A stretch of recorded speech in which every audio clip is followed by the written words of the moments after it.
বিছানা যাওয়ার পরে ডান কাতে শোয়, ডান কাতে শুয়ে যদি একটা বাক্য 3 বার পড়ে, কয়বার?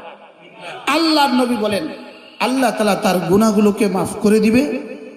যদি পৃথিবীর শুরু দিন থেকে আজ পর্যন্ত বৃষ্টির যত ফোঁটা ছিল তত ফোঁটার সংখ্যা বরাবর, পৃথিবীতে যত গাছ আছে তত গাছের পাতা বরাবর। কি শুনলেন? এরপরে রাসূল বলেন পৃথিবীতে যত ধূলিকণা আছে তত ধূলিকণা বরাবর। এবার এত গুনাহ কার কার আছে? কোন মুমিনের এত গুনাহ আছে?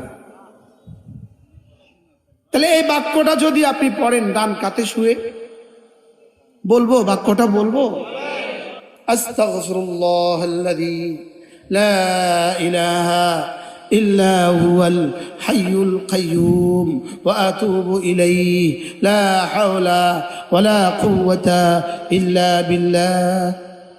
আজ থেকে পড়বো তো? বলেন ইনশাআল্লাহ। রাসূল জীবনে যখন যা করেছেন বলেন, আমিও আমার জীবনে তখন তা করব, বলেন ইনশাআল্লাহ। আল্লাহ তাআলা এই মাদ্রাসাকে কবুল করেন।